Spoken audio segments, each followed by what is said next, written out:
Did you know? In 2001, people in Kerala, India, saw something shocking: rain falling in red like blood. At first, many thought it was a bad omen or even something supernatural. But scientists discovered the red color came from tiny spores of algae floating in the air.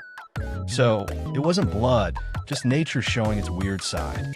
Red rain, one of Earth's strangest weather mysteries. Follow Global Stick for more crazy facts.